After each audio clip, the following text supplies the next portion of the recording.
bought a bus.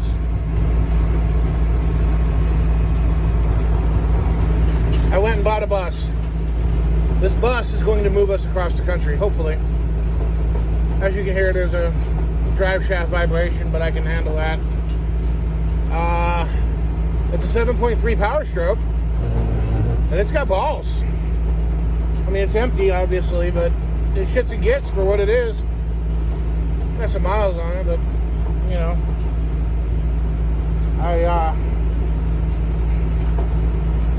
yeah. So, this will be the first diesel I've ever owned that actually ran. Well, I'm gonna get back to driving. Enjoy. Well, I always kind of hoped my first diesel would be a Cummins, but a power choke is definitely a decent substitute.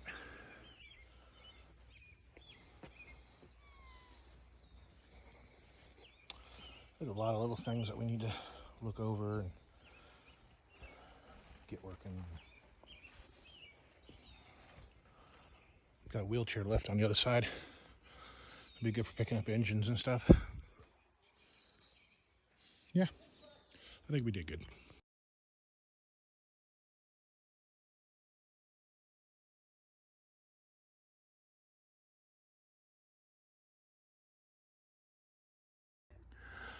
Well, old Mr. Stay Puft marshmallow van cleaned up pretty nice. We spent a couple hours last night washing it.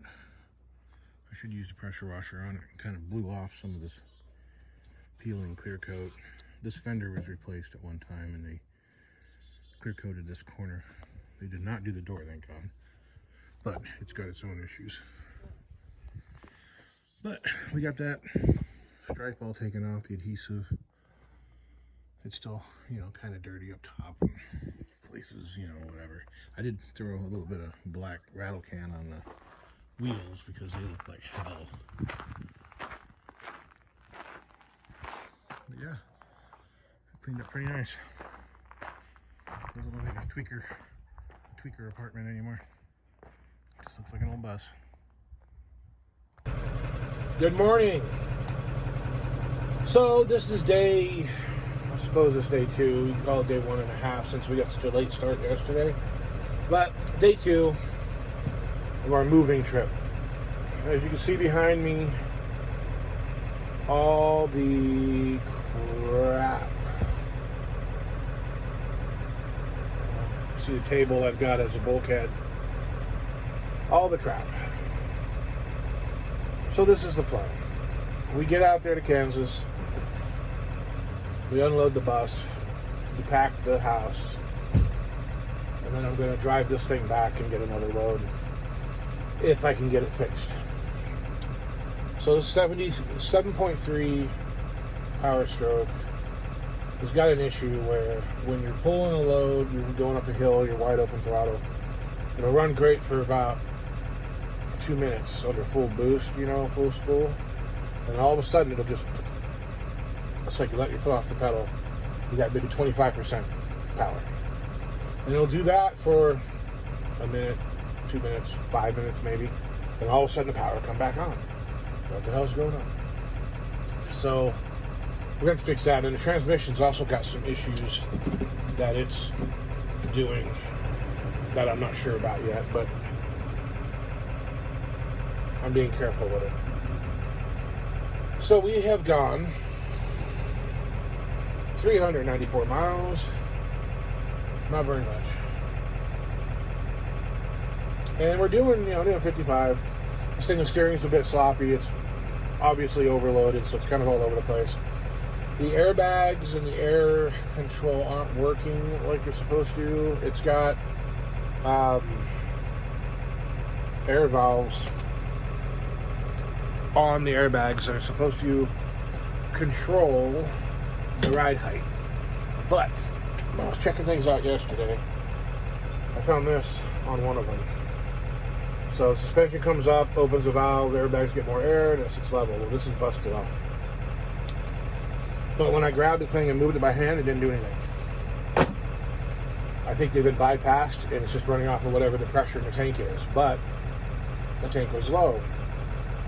started poking around, and then the compressor kicked on, and the truck came back up.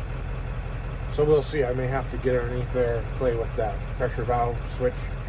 I don't know. Little issues, I guess. I'm getting 10 miles or about 11 miles a gallon, which is great for what this is and how it's been driving.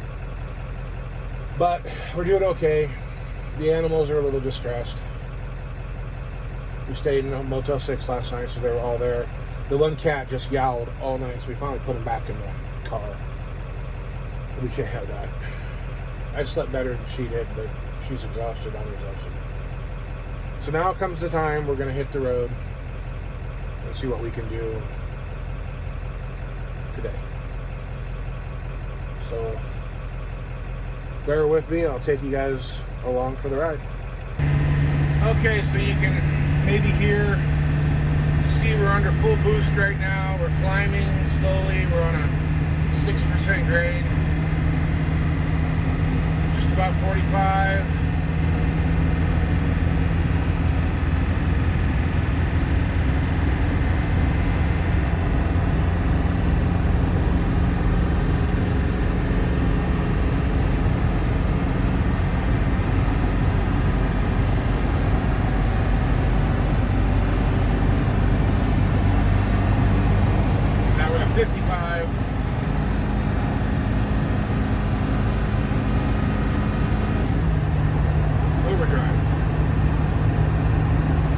Okay, so I did it once going up that hill and didn't do it again. And the transmission didn't do anything goofy. One of the things I did is I started it up and I put it in low and just let it sit in low.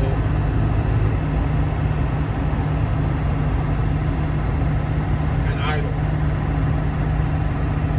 So I think I got the transmission warmed up first. Now, one of the things I'm noticing, you might be able to hear it, when I float the throttle, and that kind of buzzy, rattly.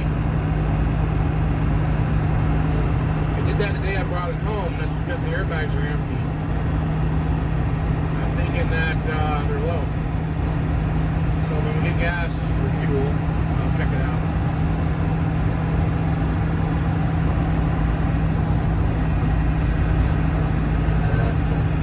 That, right there.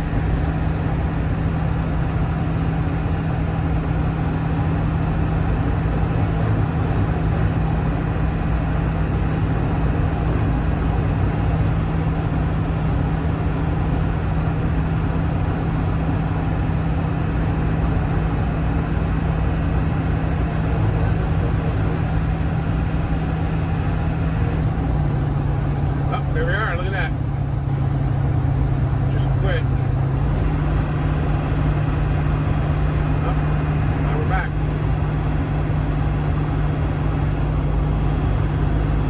The transmission light is blinking. I don't know. A lot of things we need to go through on this. 1,847 miles later, we are at our new home. Well, we're at our temporary rental home because our home isn't ready to live in yet, which is over there. So, the Stay Puft marshmallow van made it. No casualties that I can think of, but there are some definite issues to the bus. Hello, YouTube peeps. So here we are,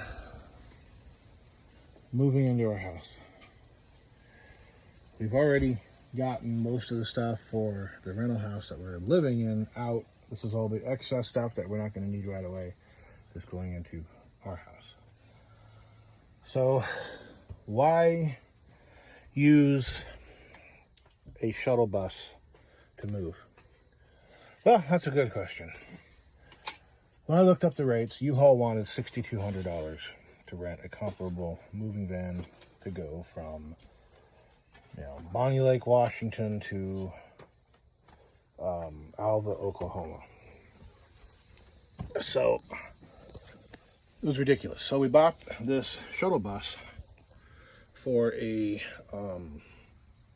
lot less money than that. Maybe we paid too much, I don't know. It seems to be pretty comparable to what they're selling for. However, after I bought it, right before we left, I said, you know, I wonder if we returned the Uhaul to Wichita. Well, it was $2,800. So, but they give you 7 days and they give you 1,900 miles, and we were just shy of 1,900 miles coming here, and we're still another 100 miles to Wichita, so we would have been over. So, a shuttle bus. When we moved the first time, I bought a school bus.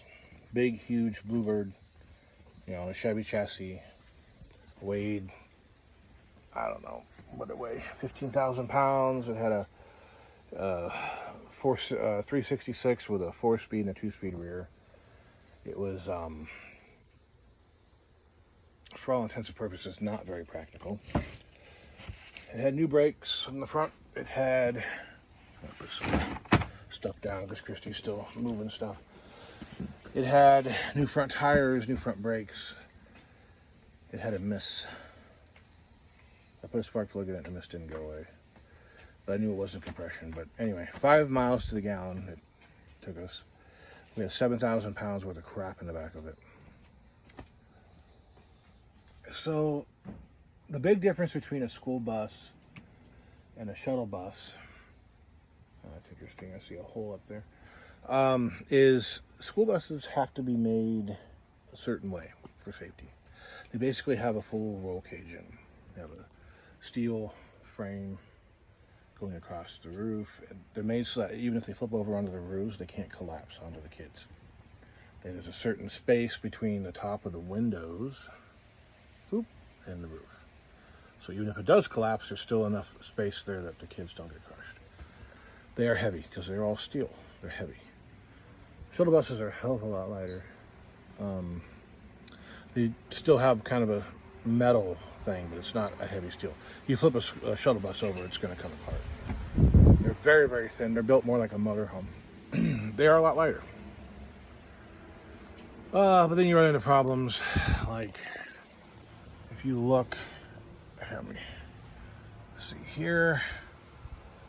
If you look, you can't really tell, I don't think on camera, but that seam right there, there's a definite bow to it. And it was there before, but it's a lot worse now. Right there. Of course, I had this thing so overloaded. We were sitting just shy of 17,000 pounds. And the GBWR is 14.5.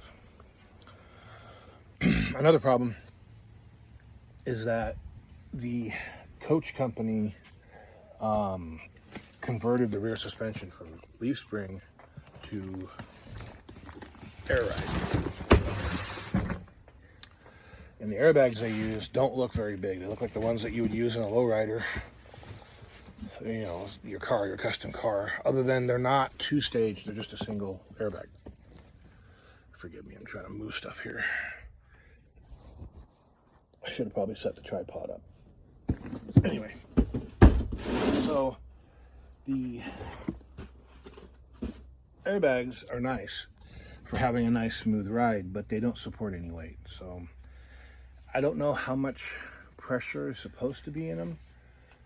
I'm guessing about 100 pounds, since the switch was rated at 100 pounds. That was supposed to air up the airbags. There are load leveling things on it. I showed you in the other video where the one on the one side snapped off, but it didn't make a difference since the air is going into both of the bags. So it seemed like 100% of the air in the tank is going into the bag. And then the tank shuts off. It wasn't enough. We were sitting bottomed out with the airbags aired up as much as the system would do it. So I basically hot wired the switch, bypassed it, made the airbags air up a lot harder, and then the thing was a lot better to drive that way, but it still never sat up where it was supposed to sit.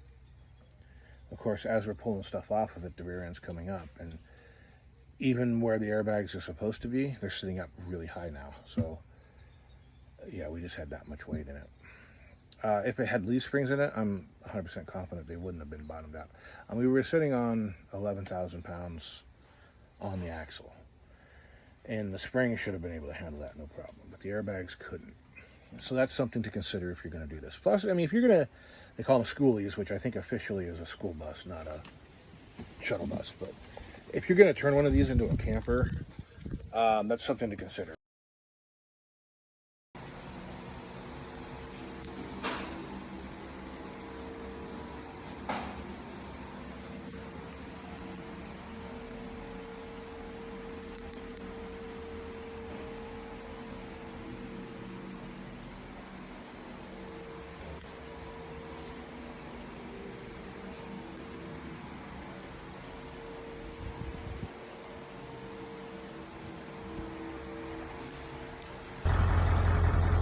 Good morning. Here we are in Green River, Wyoming. We are not making good time. And I'll show you one reason why.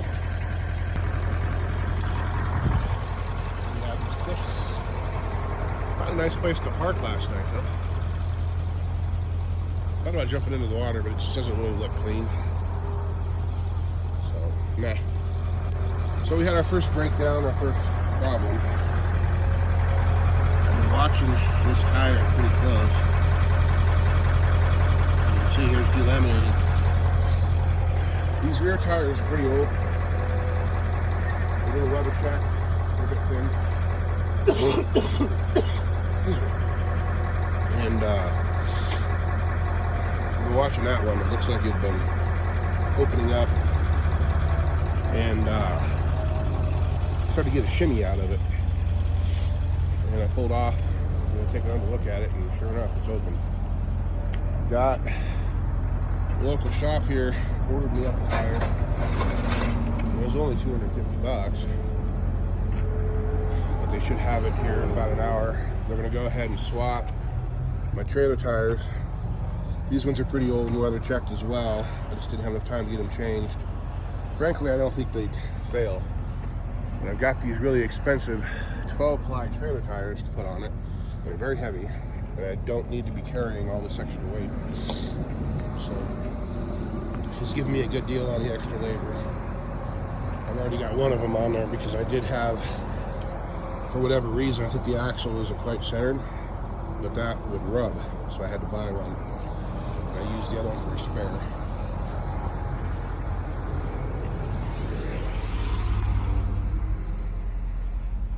I had to put our bed frame in here because these things sound like somebody was pounding on them with an 8-pound sledge going down the road, especially with that shimmy. Alrighty, we're gonna get moving. We're gonna get heading over to the guy's shop. I need a shower.